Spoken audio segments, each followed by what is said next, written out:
Hi guys, it's Chris at Cork and Crown. I'm back in my cider shed with some more cider to try. It's one I've been looking forward to try for a while. Been sort of putting it off, but it's quite a beast, it's quite a big one. I never want, you can only drink so much on an evening. And it's from Ross-on-Wye, some more new stuff from them. And it is their 2020 Raison d'Etre. Look at that shiny label. I haven't actually read anything about this yet. So it's biscuit. The apple formerly known as Michelin, or the one confused with Michelin, and Dabinet. So, two cracking varietals there. The 2020 Raison d'Etre is fantastic and is fantastic. Start again. The 2020 Raison d'Etre is fantastic and unique. Due to the growing conditions, for the first time, Michelin, which DNA analysis revealed to actually be the variety Bisquet, is the dominant apple in the blend. Bisquet is a much softer and leaner variety than Dabinet, and accordingly, the oak cask influence is gentler in this year. Raison 2020 is about drinkability, a seamless, voluptuous flavour that covers the entire palate in one instant, with all the complexity of these two tannic, bittersweet apples unfolding slowly, with each sip revealing a new aspect of flavour. So I like both of these. I don't know what sort of barrel it's been in, but I like both of these, and they are both pretty solid bittersweet. Like bittersweets. Plenty of tannin. Look at the colour on that. That's pretty dark, that Raison d'Etre, compared to the other ones I've had so far. I think, I can't remember. So I'll be dosed 5 grams of sugar per litre to give the fizz. It's got the yeast in the bottom. It is unfiltered. I don't know how long it's spent in the cask. Actually, maybe some information on this side. Press season 2020, bottled June 2022. So it's only been in bottle for about June, 4 months. And it's 7%. So let's open it and give it a whirl. Pop! Smoking gun. So this is Albert and Mike's sort of like special, like cuvee, if you like. A special blend. Special. Right, I've gone for a big wine glass today. Why the heck not? There you go. Colour. Where's my thingamajig? My old dirty thingamajig. There it is. It's a nice amber, that, isn't it? It is. It's a nice amber. On this side, it's almost got like a marmalade-y colour to it, which I like. A little bit of haze, not fully bright. Bright-ish. Let's give it a sniff.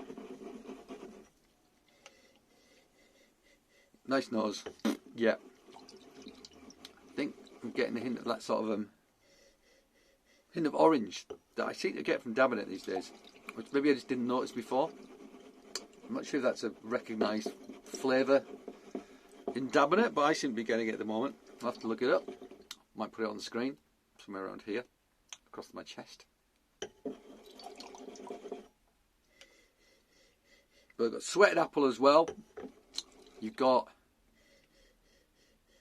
a hint of phenolics, just gentle phenolics in the background, which I assume comes from the barrel. But not necessarily, actually. Nice. That's a nice nose, actually. Yeah, it's not too bonkers. Just deep apple character. Bit of earthiness. Hint of phenolic.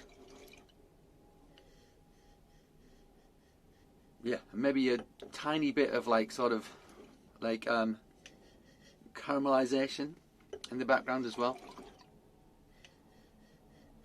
Yeah, nice nose. Nice nose. Not super complex, but what's there, I like. It smells like I'm going to like it. Does that make sense?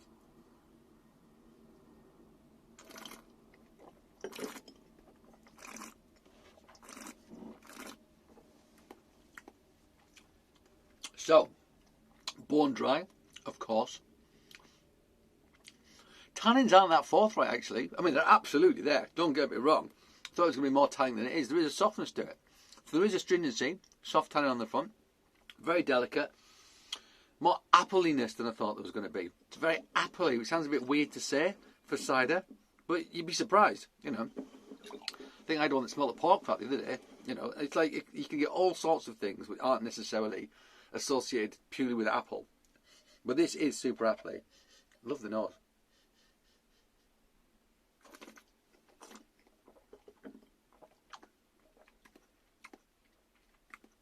Not a lot of hard tannin on the back, if any.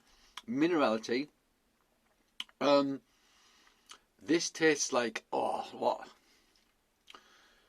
a super ripe apple, sweated apple, no sugar in it, bitten into it. It's gentle, it's quaffable. I think it's one of the easiest drinking raison d'etres I've had from them, actually. I do.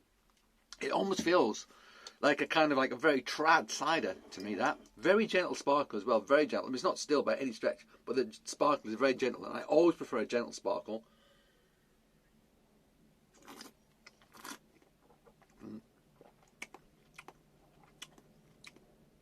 Yeah, that's very quaffable, that. It's nice. Easygoing, quaffable. Nothing's shouting, nothing's clashing, everything's harmonious. Be great with, I mean, I'm going to say the usual stuff, because it just works. It just works with cheese. It just works with hard cheese. That is a great thing to have with hard cheeses. Won't go with anything too salty, because it's dry, and it's got a bit of tannin. Tannin and acid and salt aren't necessarily comfortable bedfellows, but it's very soft tannin. It really is. It's great, in fact. But yeah, I mean, classic hard cheeses. You can go traditional English, like your cheddars, like your red Leicesters. Red Leicester would work with it, actually, like a proper one, like sparkling whole. It's almost got like a wet cured ham character to it. I think that worked brilliantly with this.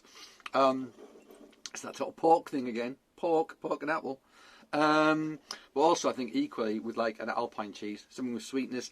I think Albert's favourite, I'm going to go there again, Etiva, bit of smokiness, bit of pineapple-y flavour, bit of sweetness, bit of crunch, umami-ness, brilliant with that. Yeah, charcuterie. I reckon I'd have this with a curry, actually, as well. I really do. It's gentle and delicious.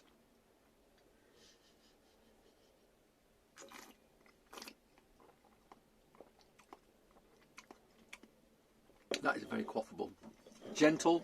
It's got this delicacy about it, but it's very quaffable. I'd be interested to know how Albert feels about this particular iteration, comparatively speaking, because it's totally different. Completely different to last year's. Completely different. There's two very different varietals in, both of which I like very much, and both of which complement each other very, very well. If you're going to Kiva a cider and have some residual sweetness, that'd do the job brilliantly, I think. That combination there feels like it has the base for a great Kiva cider. So imagine that you've got Kiva cider but bone dry. That's kind of what that's kind of what I think it would taste like. Anyway, blah blah blah. I'm going to shut up. All right, guys. That's the Raison d'Etre 2020 from Ross-on-Wye. Look at that beautiful sparkly gold label. Oh, something on the roof of the shed. Hopefully nothing aggressive and large. Okay. Thank you for joining me in my shed. I hope you join me again. But until that time, cheers.